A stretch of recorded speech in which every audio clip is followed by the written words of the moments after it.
Welcome to the Fat Tony's Podcast, where we bridge the gap between everyday life and expert insight. Join us in conversation with real-world experts, gaining practical advice and strategies to navigate the complexities of the modern world.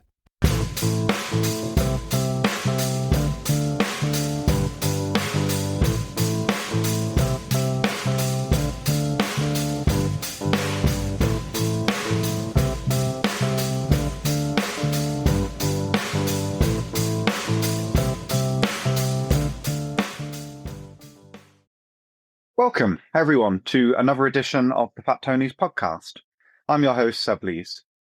Our guest today is Costas Papaikonomou. I hope I pronounced that correctly.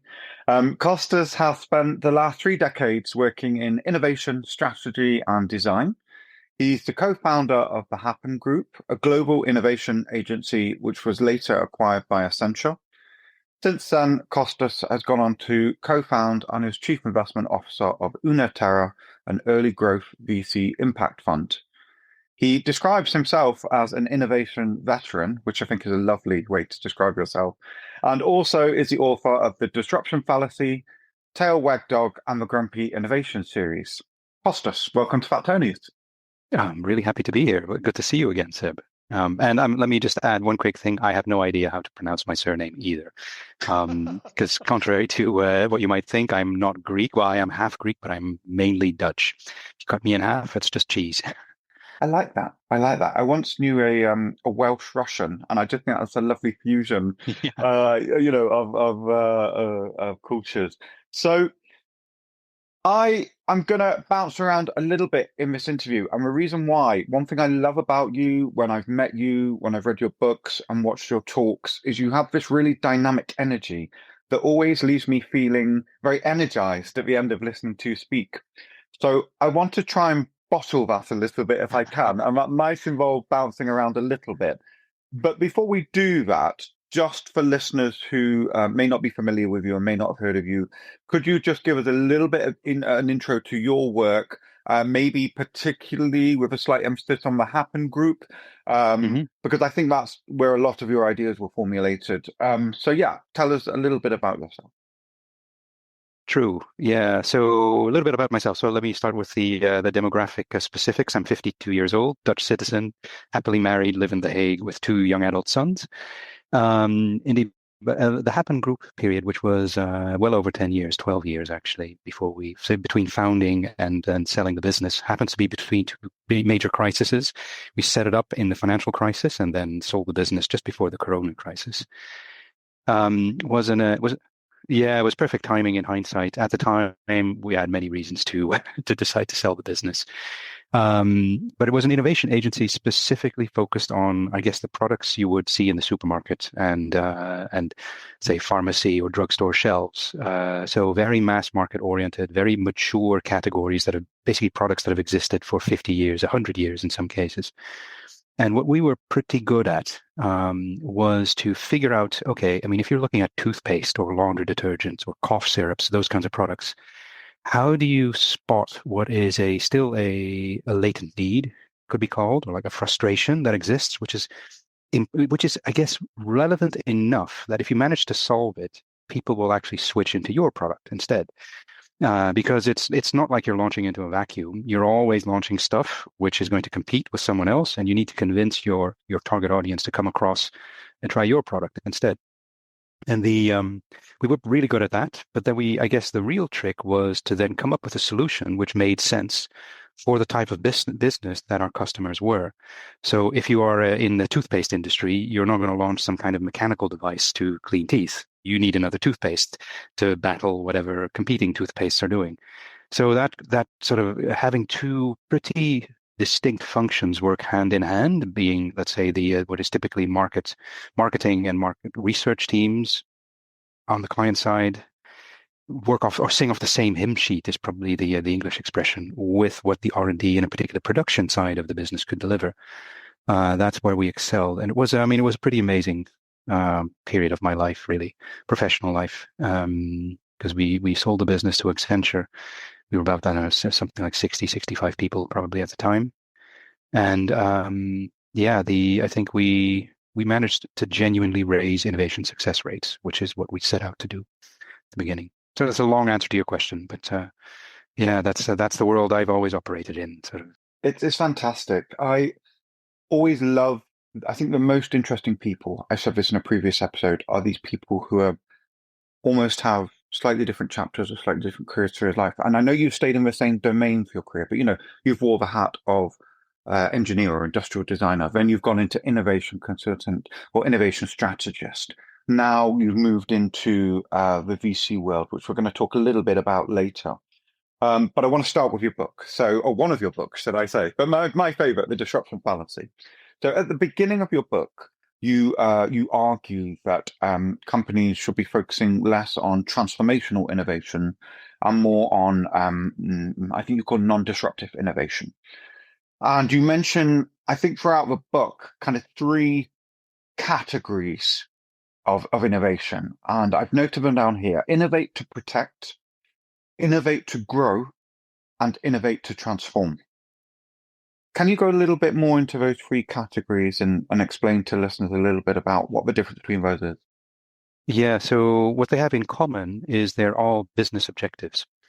This is not about innovating because you had a bright idea under the shower or while driving to work. What it says is innovation is a business tool which needs to service the business in a particular way. And you can decide that up front. That's the interesting thing. You can decide up front what is the kind of innovation we need, which is basically updating our portfolio of products. And again, it could be anything from lawnmowers to aftershaves to shower gels. But what do we see in the market that's happening, which tells us how do we need to update our portfolio? And not only can you say that up front, but for the vast majority in these, let's say, mature markets, and almost everyone operates in a mature market. There's almost no one busy developing a brand spanking new one. But one thing you know for sure is if you don't do anything, your competition will. And this is where the innovate to protect comes in.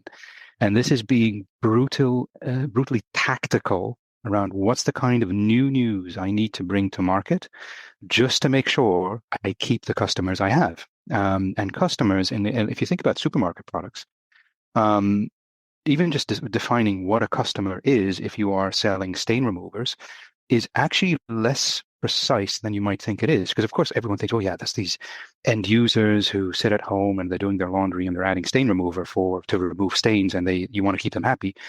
But actually, you could make a case that for that kind of innovation, it's not even consumer focused. It's focused on the retailers who sit in between, who need some new news to take to their shoppers. So it's a different dynamic. So how do you give them something interesting to say that they will indeed make a few percent more in their shopping basket, because that's the mechanic they use, off a particular aisle? What is a little bit, or what was sometimes frustrating is when you look at people working inside these big multinationals, managing brands, managing their portfolios. Of course, they themselves are career focused and they want to have something spectacular to talk about. That usually is not updating a claim strategy or saying, I have a new recipe, even though that's what the product they're working on very often needs. Innovate to grow is exactly that, which means you're looking for ways to create products or to update your products or to do something through which your portfolio will start being sold to people who are now not buying your product. And of course, you could make a whole sort of debate around, is that actually not the same as protecting because you're just stealing share from somewhere else? Well, to some degree, but in reality, what it involves is really looking out maybe to another geography, or maybe seeing if your brand can actually sell a new type of product in another category. And so if you are now in cakes, can you move to biscuits? I mean, that sounds like a subtle difference, but that's a big deal if you're inside a large organization, because you probably need to build a whole new set of relationships through sales to make sure that and because whatever then you launch is going to come at the expense of taking someone else off shelf. So that's really, really intense. And then the third type, innovate to transform, which of course is always where people think you need to start. Oh, we need something disruptive. We need something that's going to be absolutely radical. But you really don't need that if your own market isn't broken. I mean, you can go out and disrupt someone else's industry. I mean, very welcome to do that, which every now and then happens, not anywhere near enough, I would say. But to transform your business is usually when you're in a complete crisis. And then all rules go overboard. And this is also something you can really, again, we work from, like, you'd say, an agency standpoint. When someone comes in and says, I need a disruption, then, well, you need to make them aware that you're probably not going to be sure if you will even have a job yourself at the end of that process, given you're looking for something dramatic. And yeah, if you would want a rule of thumb, sort of what is the split across these, let's say, types of innovation in any healthy business with a decent, let's say, innovation strategy, you would say probably up to like 70% is just protecting what you have. And then maybe 25% is growing and looking for ways to grow. And whereas protecting is something you can do calendar driven, looking for growth, you actually need an opportunity. You need to be clear to yourself, where do I see the gap? And then you would spend just a few percent on transformational initiatives, which is just making sure you're a little bit aware of what's on the horizon and sort of keeping yourself sharp to not just being trampled by someone you hadn't even realized was working on your case. It's the sort of be at the table, not on the menu type thinking. So yeah, that's but again, all serves the business. These are business objectives and not just, let's go change stuff for the heck of it, because you don't need to. Maybe the big difference across all of them is you always change, and this is again across all three levels, you change as little as you can, which is counterintuitive, because the more you change, the harder it's going to be. It's very simple in the end, but you don't need to change much to make a difference. Sorry, it's a long answer to your question, Seb. I hope that's okay. It's fine. I love long answers. So what I really find interesting at the beginning of that, you mentioned, I talked about mature markets, and most large businesses operate in a mature market. What I find interesting is, since about 2005 or so, has tech and the kind of tech philosophy of innovation has kind of come to consume all markets and all worlds. Mature markets has almost become a dirty word. It's like we have to constantly be emulating this kind of tech philosophy of constantly innovating for innovation's sake, which I know you argue against in your book. And as a software developer myself, it's been really weird to see this kind of cargo cultism almost spread. Lots of stuff that was born out of software development, the lingo, the terminology being adopted by managers in completely different spheres. And I think, in a way, we talked about cargo cultism, and there's almost, I think, a kind of a semi-subconscious role playing, I think Nassim Taleb says, at stake here a little bit. How do you think we can pull back from that, or convince stakeholders, convince C-suites, convince managers that no, that isn't? Have you found that challenging with your role at Happen Group, to convince them that the iterative way is the way we should be going? Yeah, and it's yes, it's always a challenge, and if anything, it was a challenge of. It's still a challenge now in VC. I am literally on the other side, and I have to convince investors that, listen, you don't need to change a lot to be successful. All you need to do is understand what's the actual constraint that you need to work within. I like how you frame that the language from, let's say, tech, and tech, by the way, is also a funny word, because it's not tech, it's digital.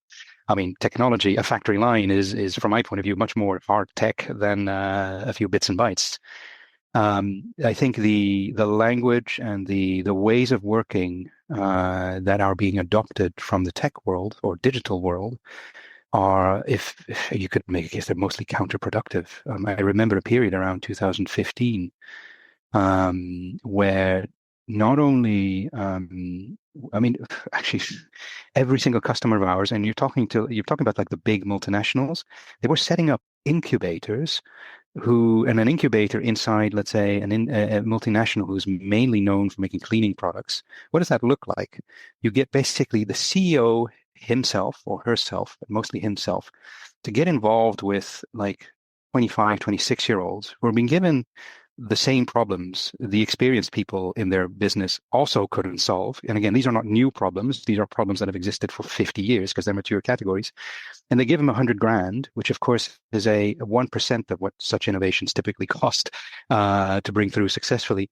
And then you hope that something good will come out. And they literally, there were so many who took that to like the crazy extremes of trying to copy what was happening in digital along the lines of, yeah, and then we're going to instead of doing market research or test launches, we're going to create a fake Kickstarter and see if we can sell products before it exists, and that will tell us how interesting. I'm just thinking you have absolutely not understood how you're just ignoring blindly, willfully ignoring how the category works that you are in.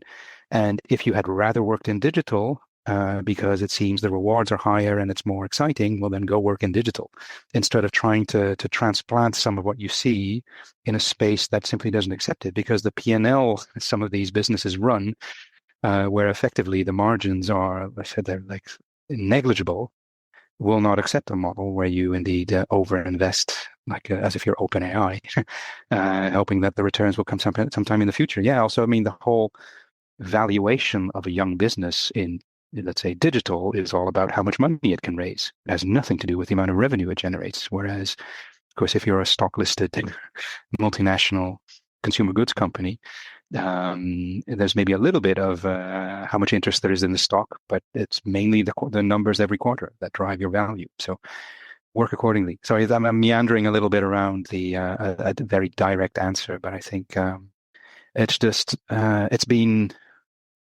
just been shocking how willfully sort of ignorant people are willing to be to force something they think will work into something they know these are not compatible in these domains. These are not compatible. Also, it brings back awful memories of even like biscuit brands. Like literally, just you're talking biscuits, like that's bottom shelf, low margin, just fodder. We need to create a digital ecosystem around our biscuit brand, and we're going to have them download an app for the experience. I'm just thinking, and the amount of money wasted on this kind of nonsense is just, it's mind-boggling, mind-boggling. Yeah, it's just, and everyone will just jump on the bandwagon. No one dares to say. It's a lot of emperor having no clothes, I think, is the metaphor. Just no one dares to speak up. Yeah. Yeah, and the ones who do have sort of a simple system of, okay, every year we get a few things out just to keep everyone happy, and then every 2 or 3 years we launch something big, and then if we do it right, that will actually pay. Because I mean, it's like a little machine if you do it right. If you invest heavily on a new factory line because you have a dramatically new, fantastic new product, then you know for the next 10 years you're just going to do variations of that product on the same line, which is a fantastic way to make sure everything gets paid, everyone makes money. I mean, you don't install new factory lines on a whim every time you think you have a small tweak. So it's if you can manage that, there's just no way you can lose almost, because the obstacle is always the asset. If whether you're a small business or a big business, everyone's frustrated by the factory. Either it's too big, or they don't have one, but no one seems to understand how you can use it to your benefit, which I also touch upon on the book, by the way, which is if you look at your factory as a kitchen, you've almost won the war already. Because just like you can do different types of Indian meals, Chinese meals, French cuisine in one and the same kitchen, you can do a lot with one and the same factory if you respect it. Yeah. It's I think that's in the second half of the book. Really, really, it's a fantastic book, by the way. I haven't really gone into this, but myself, I read it, and several friends have all commented privately on how fantastic it is. The innovation for innovation's sake. I think there's a quote from your book where this is co-related to what we just talked about, and the quote is innovation is often outsourced. I'm paraphrasing here. Often outsourced to a single person or team within an organization, as if it's HR or marketing or something. And once you go into that dynamic and it's kind of ring fenced and protected, I think you argue that you already failed, because you lose ground with reality. You lose ground with what's happening on the factory, or even if you don't have a physical factory, the factory floor of your business. and you're gonna lose grip of reality and go off into all of this spiral eccentricity of crazy ideas. Yeah, maybe a metaphor also, I guess, linking to some of Taleb's work, which I guess is sort of the linking pin on even how you and I met, is anti-fragility. And if you look at an organization, a business, and it could be any business really, but I guess for, like I said, my domain, these are consumer products businesses. The world around them, just like the world around us, is changing all the time, whether you like it or not. And we used to have fun inside the agency because March was always 3-year planning period. And you just know every customer who creates a 3-year plan is just rewriting the plan that was already useless 2 months in from last year because the world just changes too fast. Even if you are in, let's say, cough syrups or something which you would think is a stale category. And anti-fragility is, you could say, the prime function of an innovation role, I guess, in the business. And it's not something indeed that is isolated to a small group of people, but everyone in the business needs to be continuously thinking, okay, I know the world is going to change. How do I make that good for me, given it's pretty certainly going to be very bad for many others? Because none of these big businesses are used to, or at least enjoy, being in the moment. Even though they work quarter by quarter, you would think they're super short-term focused. No, from an innovation and R&D point of view, they'd rather have nothing change. So they can basically predict whatever to put into the reports long in advance. But if innovation is almost like that anti-fragility cover around the organization, sort of absorbing the new things that are coming in, whether it's a big trend, a small trend, something that no one had expected, and just seeing if they can almost like transplant that from the, I guess, the innovation sort of domain or creative domain. Ooh, something new, we need to change something, and then convert that into something which becomes part of the operational element of the organization, where you've managed it in a way that it's become part of the products you create, and it fulfills whatever that change asked from the organization, in a truthful way, not like in a quick and dirty patch up way. And yeah, that's again, businesses that are always doing well is probably because they are always making small changes. Because that also means you never need to do the big dramatic change, because you never really get into deep trouble. And you have enough sort of going around with let's say, creative, and maybe that's another thing here. If you are running your organization, let's say like a Six Sigma lean machine, and you're just always on the operational excellence path, then you will attract people into your business who just love optimizing. And you're just on one single track, which is making your own products cheaper, which in practice making them worse. And no one with a creative attitude or a bit of a gung-ho, let's try something else for once attitude, which you need in any organization, they simply won't want to work for you. Because they will always say be disappointed. So it's actually one of the very first articles I ever wrote when I was, I guess, coming into this domain was about the evil twin of operational excellence, which is systemic inertia. You just completely lose the ability to do anything besides what you've done before. It's quite a thing to see happen in a business. I've actually recently seen it in a client, which I won't name. I did a project, a bit of a basically sort of I won't say boardroom consulting, was a little more closer to the ground, but a productivity question. And what I found was, also to the surprise of my lead client in this piece, is that a whole organization had forgotten what productivity means. They had just considered it only as, how do I make as much as possible, as cheap as possible?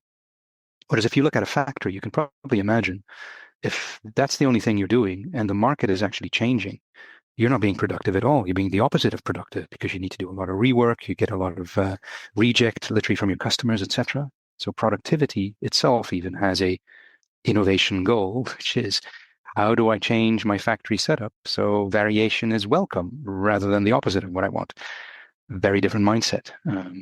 Anyway, sorry, meandering all over the place here, I said, but you gave me license to. You gave me a license. You have full license to be as random as you want here. We like a certain amount of randomness here. There are a few things I want to pick up.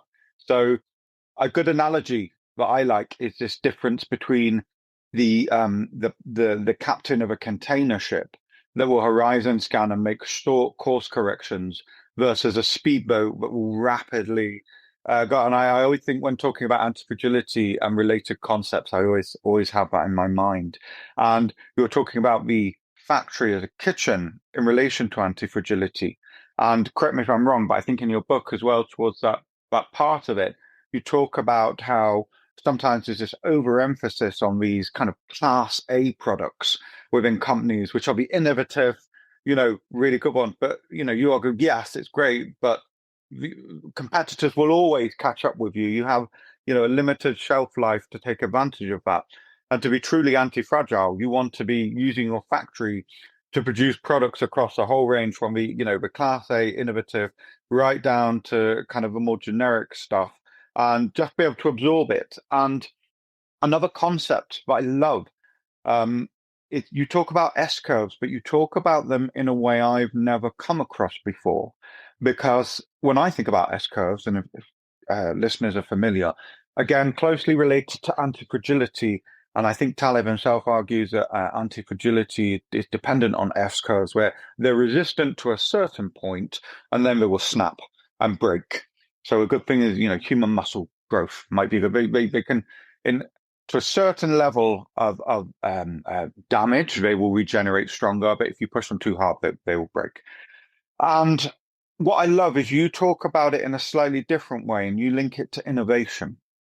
And the great example that I love, because I lived through it, is you talked about the experimentation of mobile phones in the early days when it came through. And you're saying there's this F curve originally where we're trying to find almost this platonic form of what a mobile phone should be. So we go through this kind of rapid, crazy iterative phase. And I remember a mobile phone that was like a lipstick that you opened up and it had a tiny, and I remember ones that were like circular and had a circular keypad. It was crazy, but it was really fun. And then obviously, of course, the smartphone came, and we land on this a rectangular thing. What's interesting is I think we're seeing a little bit of that again. Now we're jumping to the next S curve. So to backtrack slightly, so we go through this S curve of progress, and then we kind of find the platonic form and level out, and then the next innovative leap comes across, and that becomes irrelevant, and we start again. And I think we're seeing it slightly with foldable phones now, or we're going to see it with foldable phones over the next couple of years. I think we've seen it with cars. People often complain, why do all cars look the same now? And we kind of converged a little bit.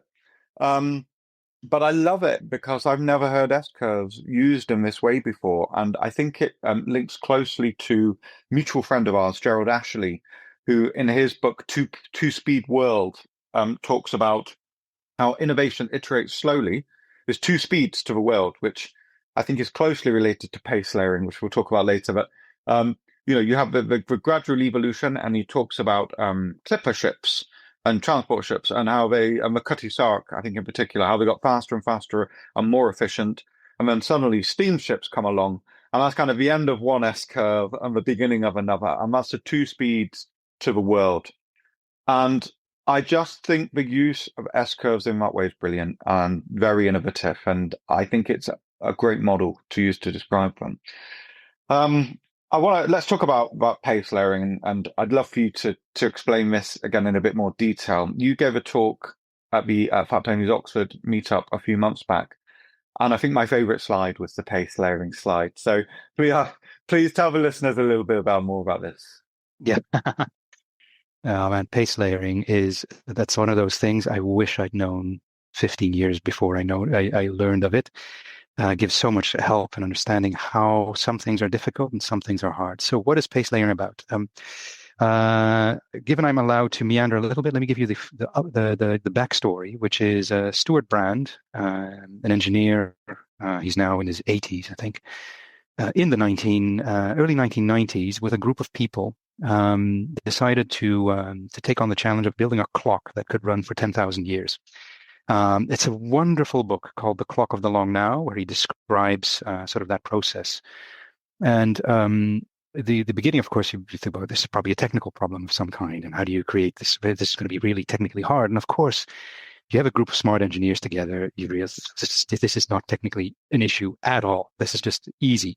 The problem is instead of having like a clock that is like just splicing up a human life in tiny bits, this is a clock that's made up of many human lives in its sort of length of its. So you get into all kinds of what they call deep time problems. And the whole book is basically an investigation into time and how are things like fast time and slow time, how things evolve at very different paces.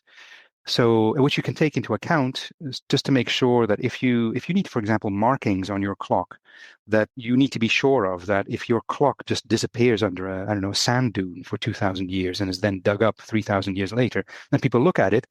What kind of markings do you use to have any chance of them understanding what they're actually looking at and being able to tell what time it is? So there's fascinating elements there. Now, what is pace layering? Pace layering is it's in the book as one of the many big insights it gives. It just shows in a simple way how the fabric of society, you could say, is basically made up of a number of layers of organization.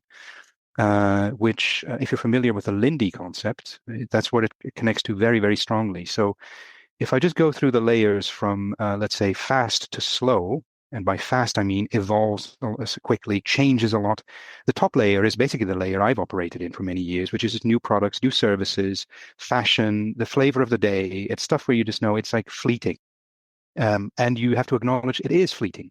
So if you have a new flavor you're taking to market, for example, in a particular food product, don't expect it to last 20 years. That's just not going to happen. You're going to have to update it next year and then the year after. This is also how people switch from Christmas to Easter, say, as a context for creating new products. So that's a very fleeting layer.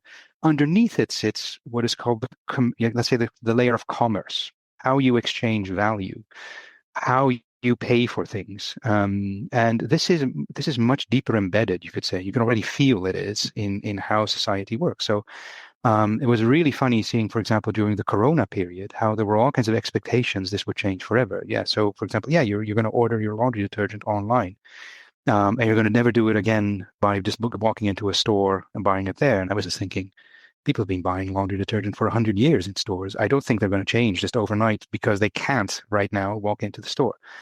So what you see is actually changes there are much more difficult to get to stick. But what it also tells you, if you have a radical new product, that top layer, for God's sake, make sure that it's on purchase or on sale the same way its direct competitor is. Below that sits the layer of infrastructure, which is literally the factories, the roads, everything you need as, say, usually technical platforms for anything of the above to work, which is, of course, even more obvious. And we see this in the VC world. This in our VC fund, this is the topic we try to raise to the surface all the time, which is because our fund focuses on circular economy and, let's say, more sustainable materials in particular. But the number of businesses or startups and scale-ups working on like seaweed-based, mycelium-based, all these weird materials in the top layer, expecting to, for example, make packaging from it. And I then have to explain, listen, there's like probably $1 trillion worth of packaging machines out there who are aimed at like things that look a bit like paper, plastic, or metal. If your material doesn't run on one of those machines, you just can forget it. There's just no way it's ever going to scale.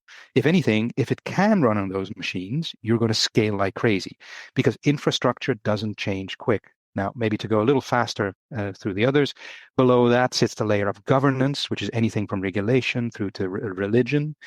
And below that comes even more interesting culture, which for me was also always the stick to hit plant-based innovation with. I mean, do you think an Italian mama is going to make her meatball recipe that's been handed through the generations with some kind of pea protein-based ball of protein? No, of course not. And you have to acknowledge that. And of course, all these businesses are now failing. And I've literally been sort of whacking that since day one. And then below that even sits nature, which is even slower. So where culture changes over the course of generations, which is way too long for the typical sort of marketing manager's patience, nature is even slower. And when you look across those layers and you start asking yourself, okay, what are ways to, I guess, to break them and to get them to work in your favor? I think what you very quickly realize is if you turn it around and think, how can I just use the natural pace they have and stay out of trouble that way, even if it might not sound obvious, it's still probably the right thing to do. Food innovation, by the way, is the hardest in my experience because it goes through all layers. It is usually a naturally based product with its culture associated, etc. And I think the Lindy principle is interesting because it kind of shows how even if things come in at the top layer, if they stick around long enough, they become part of culture. And that's why they stick around. So yeah, I think the pace layering is just, it gives you such tremendous insight on what is likely to stick and what is likely to fail, because it's picking its fights either on too many levels or on the wrong level, or just ignoring the fact that there is a level below that's not going to cooperate. It's just a wonderful piece of knowledge to have, as obvious as it is once you have it presented to you. It's you cannot can't unsee it. Since I've learned about it, I've been seeing it everywhere, and I've been applying it. And again, just to pick up on 2 or 3 things from what you just said, the clock up along now. I think that Jeff Bezos might have been involved in that. If correct me wrong. Yes, Jeff. He funded the project, and I think because I don't think they built the whole thing at scale. They built a few small ones. Because I think the real thing is supposed to be like built into a mountain somewhere, because the mountain operates at slow time. 10,000 years is nothing for a mountain. So that's probably where it's safe. Yeah. It's interesting. Literally 3 or 4 days ago, I was talking to a colleague, not about the clock of along now, but a very similar related concept. And he was telling me about a project involving nuclear waste. And the idea is, how do we build a warning sign that in 3,000 to 5,000 years could still communicate that this is dangerous? Do not enter. We don't know what civilization is going to look like. We don't know what language is going to look like. How do we communicate danger across what you're talking about, the lower layers of there across, 10,000 year timescales? And while you were explaining that, I was also reminded of something I saw, a modern artist, can't remember the name, I apologize, but they built this gearing mechanism. And you turn the handle, it was attached to an electric winch, but the first gear was turning rapidly, and each lever is only about, half a meter wide. But by the time you got down to the 10th layer, the cog turned once every billion years. And it's just wonderful. And one thing I hadn't considered before, you mentioned about food eventually becomes culture. It can start at the top layer. And I'd not thought before about this crossing of layers. I always thought of them as impermeable. But that's really interesting, because you're right. Like if something's lindy enough, it will be promoted to the next layer, for want of a better word. And until eventually, it can even be promoted. I think food, I'm trying to think of an example. Food could even be promoted to the evolutionary layer. And maybe lactose intolerance here, where originally all humans were lactose intolerant because we only ate dairy during childhood. But over evolutionary scales, the majority of people have learned to tolerate dairy purely because it was introduced at the food top layer. Lovely, wonderful. So let's talk about, I'm going to talk about 1 or 2 more concepts from your book, because I love, there's so much high value from you. And these concepts, I want to introduce the listeners to as many of them as possible in the time we've got. So you talk about ideal final result as a kind of shortcut. So could you, and I love the analogy you give of the, I think there's a monkey with a lawnmower, and you talked about the lawnmower earlier, but. Yeah, exactly. Shall I just give that example? Yeah. Yeah. So maybe because the ideal final result is connected to a body of knowledge called TRIZ, which is also through which the S curves, by the way. So maybe it's a little sidestep. I'm going to do a crass generalization of technology history, and mention a gentleman called Daryl Mann, who first introduced me to the concept of TRIZ over 20 years ago. Still good friends with him. Spoke to him yesterday, actually. So TRIZ, T-R-I-Z, is an old Soviet system. And it originates in the 40s, late 30s and 40s, when it was developed. And what this group of Russian typical sort of Russian technologists did is they looked at patents across the globe. And what they distinguished was what are patents that are actually protecting a genuine leap or an advance in technology, and which ones are like, I don't know, the raincoats for dogs or inflatable umbrellas that sort of don't protect anything meaningful. And I think they were actually the first to identify the principle of an S-curve, is that there's a lot of movement, a lot of patenting around nonsense in the early stages, but then by the time you get to the top, a genuine leap made there, that's sort of what are the valuable patents. So what they saw was sequences of S-curves being true mainly in technology, but what they also saw was you could not only just predict what the next step was going to be, but you could also deconstruct the type of problem they were solving into a very limited set of solutions. I mean, this is a topic for a whole other book, but you can almost take any problem, any technical problem you can imagine. And actually, Darrell has also taken that into like social context, etc. But once you understand how to describe the problem, you can just literally look up the solution. So a very simple example of that from the pure engineering world is if you want something that is both very strong and very light, then the cliche approach is there's some kind of compromise. We'll make it a little bit strong and a little bit light. If you, on the other hand, use the TRIZ principles, you can then see there are a number of solutions, 4 or 5, which will always work. It's like doing things like hollow cores. It's things like doing composites. It'll push you into the right direction immediately. It's fascinating. I truly believe that's why the Russians were so far ahead and got to Sputnik first. And did these crazy engineering marvels in the 50s where you're just imagining, how is this even possible? Like the ekranoplanes and all these crazy, crazy devices. Anyway, so that body of knowledge still exists, but it's very niche nowadays. And how do we get to ideal final result? Is basically final result happens when you stack, say, S-curves into infinity, and ask yourself, where is this eventually going to land? And again, a lot of hard thinking by these people, realizing that if you, again, break down evolution of products, because if you look back across 100 years of patents, you see a lot of patterns. You see that if, for example, if a smooth surface is like super important for the function that you give to your device, that you need smooth surfaces. Again, common sense would say, well, the smoother, the better. No, what they show is actually if you put like a little bit of a dent in the surface, that's usually the step to a more ideal solution. And you think, how could that be possible? Well, just even think about like the surface of your desk that you're sitting at now. If that were super flat, it would be scratched in no time. On the other hand, if it has this tiny little microscopic dimple in it, it actually doesn't scratch.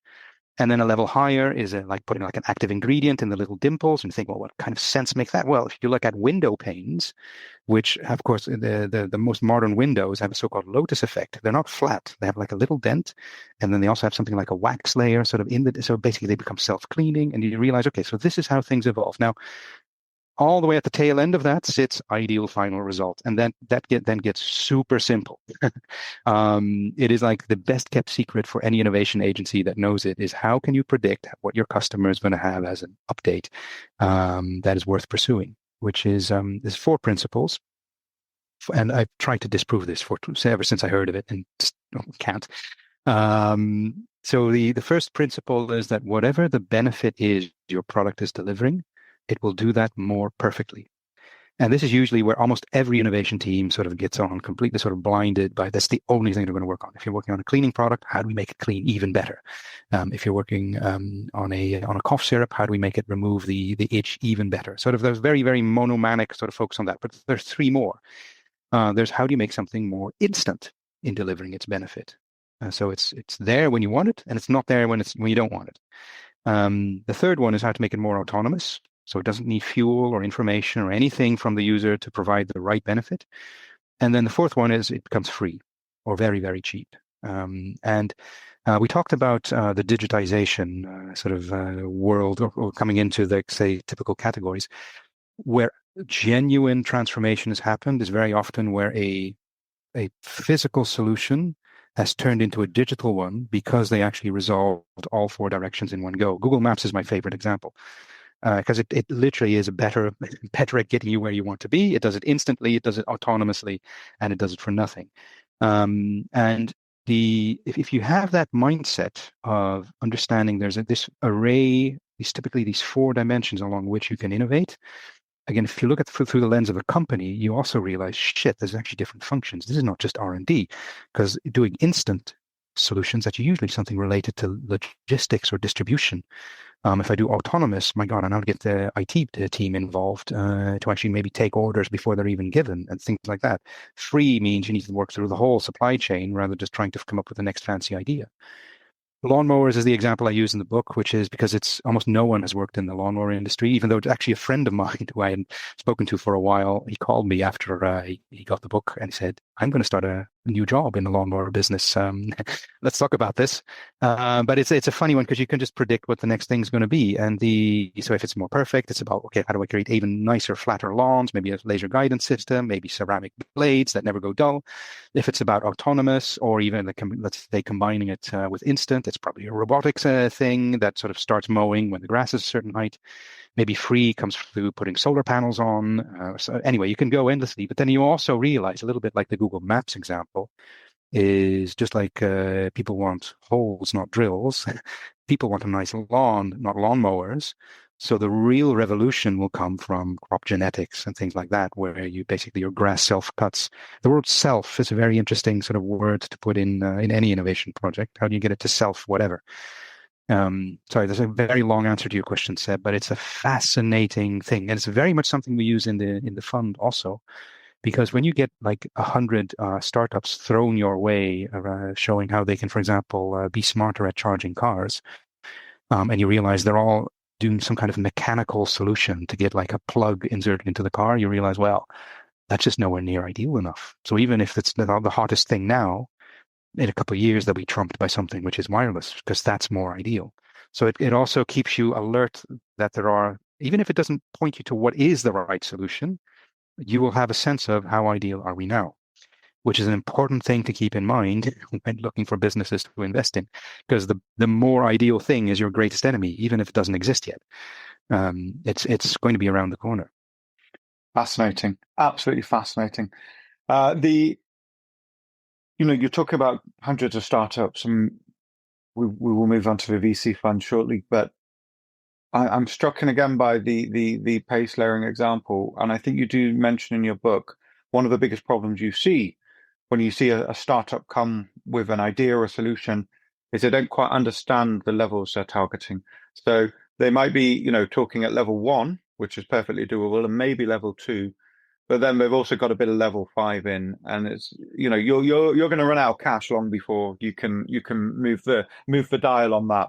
And I think you talk about food a little bit more, and I think you talk about food startup that wanted to introduce the concept to the West of eating insects as it's just, and you see this is one of those news stories, like use insects to solve the food production problem. It's one of those news stories you see come up every 4 or 5 years or so, since the 1980s. And again, our mutual friend Joe Ashley calls this the perpetually 5-year away headlines. And there are lots of categories of these which are always 5 years away but never seem to come. And flying cars is the absolute greatest example of this, which we're probably never going to happen. They're called helicopters. Yeah. So, and I think this links in a little bit to a piece of advice with, don't replace what works with what looks nice, which I think tech is absolutely, the fatalism in tech towards doing this is absolutely endemic, and it's spread like a virus. So the very, very last concept I will bring up before we move on then is towards the end of the book as well. I think it's actually mentioned in the foreword, but then it isn't brought up towards the end of the book, but this concept of the asset out approach. Yeah, it was probably one of the, because we had a couple of unique things we did in the agency, in the Happen group, and this was one of them. So super hard to sell. But it is, so what is the asset? The asset is the factory. That is usually what was the thing in question. And how do you use that to decide what to do next? And this goes right against the grain or like against what usually the people who are responsible for innovation want to hear inside a business, because they usually have a marketing background. And then you can say, well, okay, so we're going to decide what to do based on what your factory can make. Okay, then you're usually out the door like immediately, because they just cannot conceptualize that could be anything good. Whereas, of course, after a couple of years, they realized, well, unless I acknowledge what the factory can make, my innovation project will fail. This is also one of the handicaps, you could say, which has only gotten worse over the past, say, decade, is that typically innovation has gone down inside the organization. So it's literally managed by juniors nowadays, who probably have never even been in one of their own factories. So they have no concept of how things are made. So they just react to what they see in the outside world, and they say, well, we want one of these because the competition can do it too. So asset out innovation is it is indeed respecting the factory line, as in, well, whatever we're going to make, it's probably going to run on the lines that are now underutilized, because that's where we can basically quickly make new revenues, new money, new volume, new everything. And the way we did this, and actually every now and then still do this, because it's such a still again contrarian way of working on innovation projects, is this taking that approach of, okay, what if I consider this a kitchen?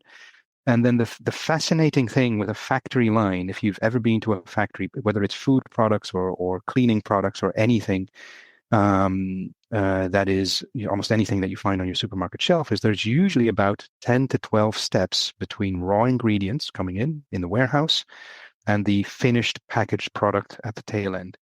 And each of those 12 steps does something to the product. It sounds obvious, but it's quite hard for people to believe.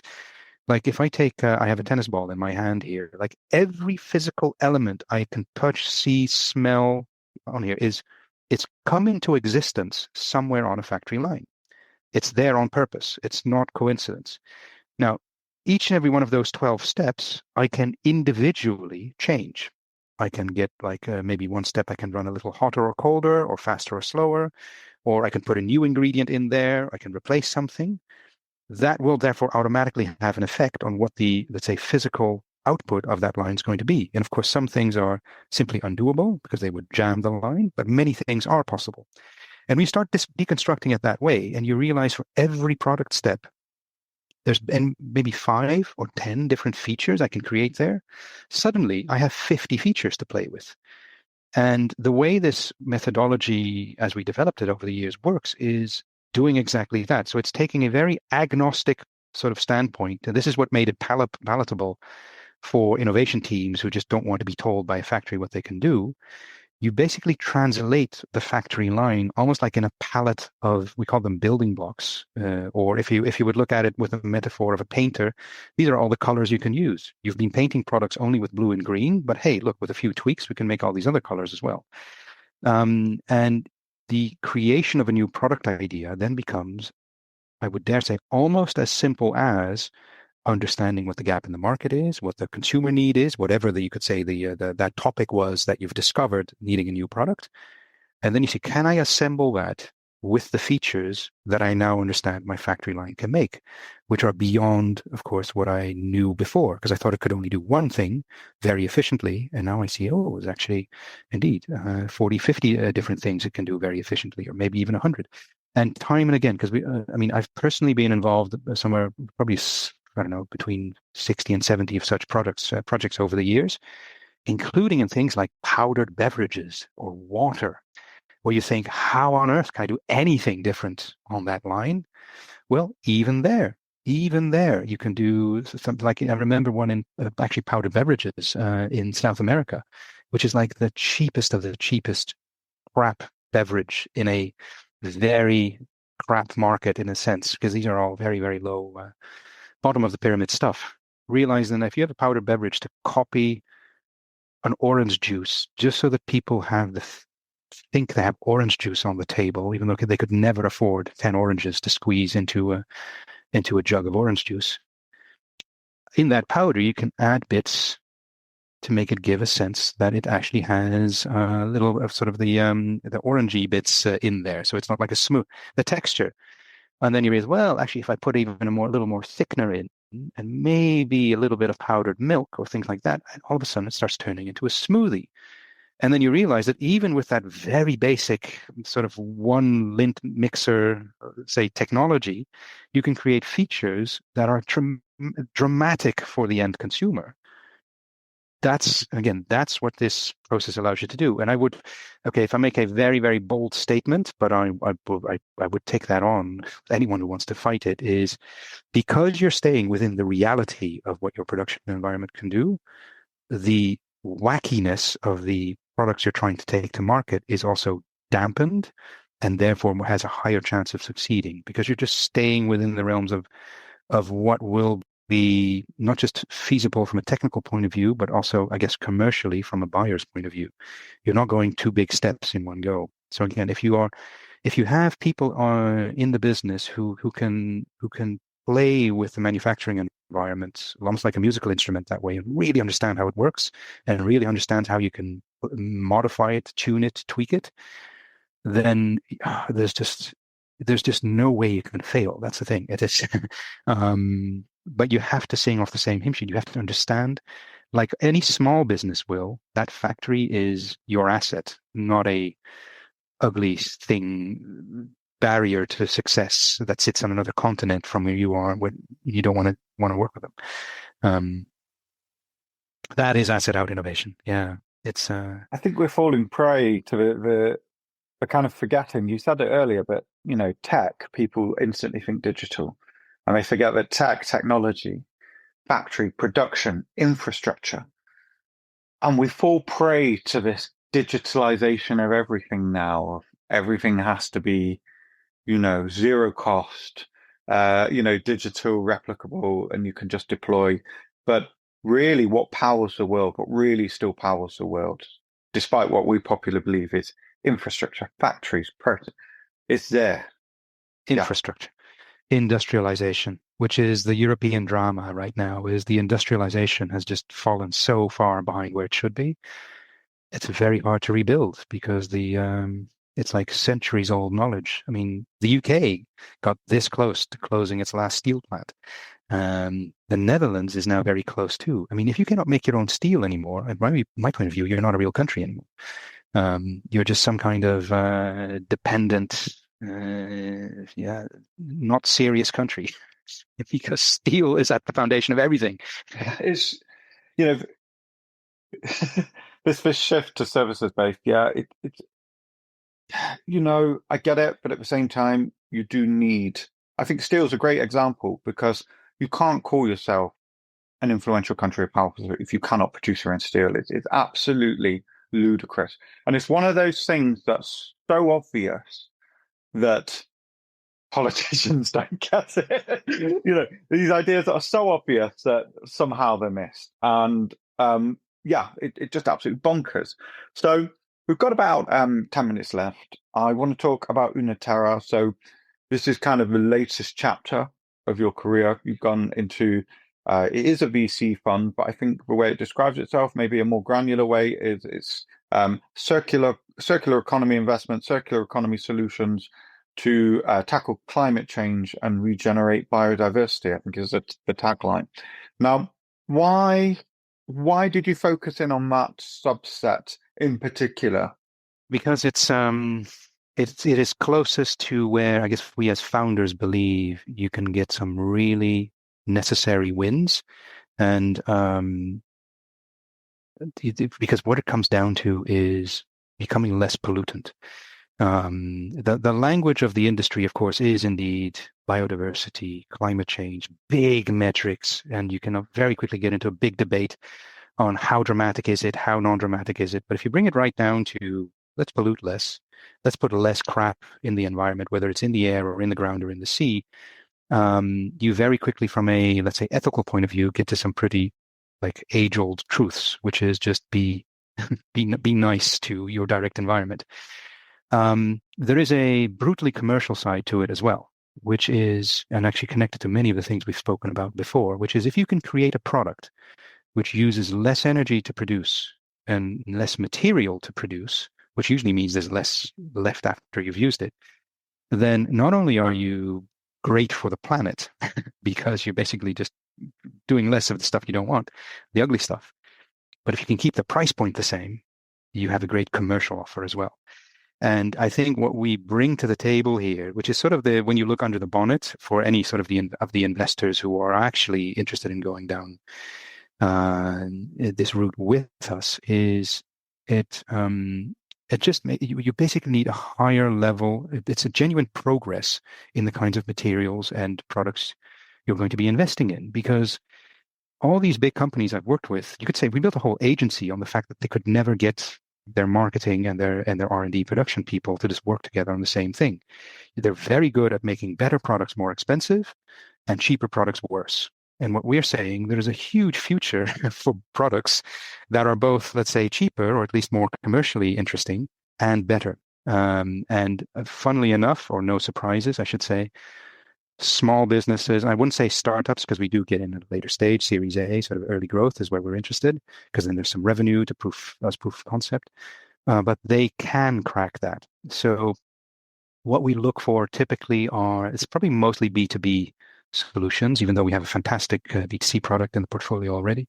But we look for businesses who've understood where there is something really ugly happening in these industrial processes, and there is an abundance of ugly shit happening, which you really don't want to have too much of. Whether you are, let's say, tied up to the UN sustainability goals, or whether you're at COP30, I mean, that's not even relevant, because there's some really polluting, ugly stuff happening in industry. And if you can show there is a solution through a new material or a new process or a new catalyst that reduces that harmfulness while at the same time increasing performance, then of course that is a good thing to do. And I mean, I love sort of being very sort of dualist on this, because I'm as much a tree hugger as I am a tree hugger basher. But there is a lot of commercial sense in doing this, because no, this is not about degrowth. This is about the past 20, 30 years of being very lazy from the point of product development. Development has always happened with this perception of abundance, infinite resources, infinite, let's say, markets. And I know there are some very influential people, even in my own, say, Twitter circle, who will say, well, that's the only way. Well, I think you should indeed have your energy, say, grid under control as a country. But if you look, if you look like culturally, which sits deeper than infrastructure in the pace layering system, and you look, for example, at a country like Japan, who are very careful with their resources because they're an island, in a much more careful way than the UK as an island has ever been, then you actually see just being very conscious and cautious with the resources you have and squeezing the absolute last out of them before you start using, you could say, fresh and virgin materials.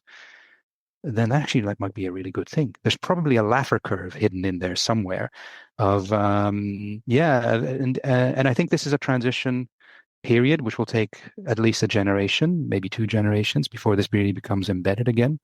What I do hope is, and this is a hope, I have no way of making that more than just a hope, is if you look at, well, you could say how the whole industrial sort of base of Europe and the US has basically been exported to China.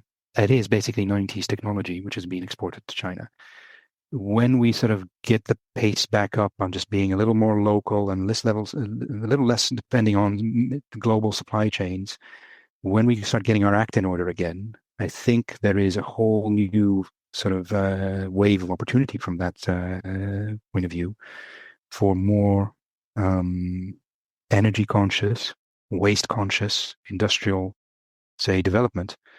Because also it's the only way this is going to remain interesting even for the younger generation. One of the big problems these old industrial giants have is no one wants to work for them. Because they're just so ugly and dirty and backwards. So, but it's a slow process. And again, to make the link back to your point on digital, everything in digital seems to be fast. This world is slow, super slow. And it has to be slow because it's infinitely more complicated. If you look at any product around you, like I had the tennis ball in my hand just a moment ago, between me holding or being able to buy this tennis ball in a shop and everything that came before, there's probably 200 different suppliers in here doing something. That takes so much time. And it has to be a self sort of organizing system that has to evolve. But it can be done. It can be done. Yeah. I think it goes back to another concept, this concept of ergodicity, where yes, things in digital are fast because the cost of failure is very low. And there's this concept of ergodicity of, you can only win if you stay in the game. If you're eradicated from the game, you can't continue to bet. And when you're dealing with a physical world, manufacturing physical products, the approach you advocate, I think it bakes in ergodicity from the ground up because you're saying, look at the little changes you can make. But conversely, if you want to do something new, if you want to do, new sector paradigm shift the pendulum back towards a new kind of form of industrial revolution in Europe and the West, that's not something, that you can fail fast at. There's this horrible fail fast and break things that came from Facebook, which I've always hated, even as Oh god, and it's not even a good it's not even a good idea for Facebook. nah. No, it's not. Even as a software developer, I've always hated it. But what I find really interesting from my point of view is I'm really excited about the potential for what you're talking about, linking in the possibilities of, I know it gets an ugly word, people don't like it, but genetic engineering, genetic modification, the boom in bio, and what might come in to allow industrialization to become more almost like microfactories or microfoundries to a certain extent, but also, to just the absolute huge exponential gains in terms of waste. Talk about things like, like self-healing clothes, if a tear, taking, inspiration from, and being able to last longer, or, cleaning products, things like that, things that can last longer, self-clean. I think there's going to be loads of stuff like this coming up in the next 30, 40, 50 years. It's going to be super, super fascinating. And I think tech will plateau out, sorry, we're not doing it as tech, digital will plateau out. We've gone through that S curve. And I do think we're due a swing back towards a more physical world. And I think we're going to see it. Yeah. My hope, maybe one last point on because the digital its demand for electricity in particular, its demand for energy is maybe a better way of saying it, is so beyond what the planet can currently, and by the planet, I don't mean some kind of fluffy, gay, sort of philosophical, this is literally our energy grids.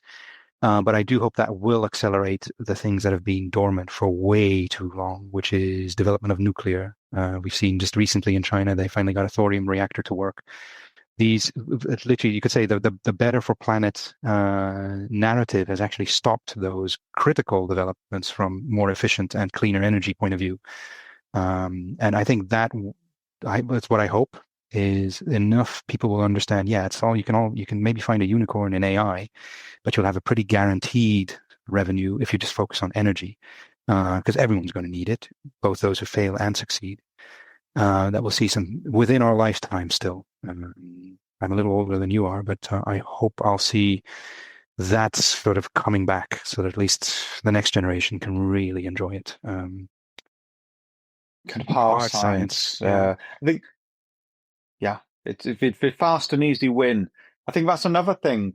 I don't want to go off on another tangent. I would love to spend another hour on this, but the brain drain that the tech sector has created, the digital sector has created, because people going after these easy wins, quick valuations, spin out another app or another software as a service, get $1 billion before 30. A lot of the potential has been squandered, but might have gone into hard sciences. And what's interesting, I was talking to Emmanuel Derman a few episodes back, who was started off in physics, but ended up in Wall Street, had a very successful career in Wall Street. And I said, well, how did you go from physics to Wall Street? I said, well, at that time, the Cold War was coming to an end, and you saw there'd been huge funding in the hard sciences because of a Cold War race. And you suddenly found a lot of PhDs with no job opportunities in traditional sectors. So a lot of them migrated to Wall Street and, started applying it. And then the quant industry kind of came from that to a degree. Well, chicken and egg, but the quant industry was perpetuated by that. And it takes generations. This is a pendulum that goes way slower than people want it to. Just way. And that's just the way it is. Nothing to do about it. Fascinating. Absolutely brilliant. We're going to have to wrap up now. We've hit our time limit. No, thank you. It's been wonderful. I think minute per minute, in terms of pure ideas and things to go away and Google and learn more about. This has probably got more packed into it than any episode we've done. So thank you so much for all your brilliant ideas. Before we wrap up, anything you want to give a shout out to or mention? We will publish links to all your books, of course, and website and things like that. But anything else coming up you want to mention? Nothing specific, but maybe the most unloved innovation methodology or creativity methodology still out there is TRIZ. Have a look, TRIZ. It's a rabbit hole of weirdness, but it will. That's one which also I hope will just become more popular again, like it once was in the 80s. Amazing. Maybe the pendulum will swing back to TRIZ. Costas, thank you so much. This has been fantastic. Thank you. Thank you. Thank you.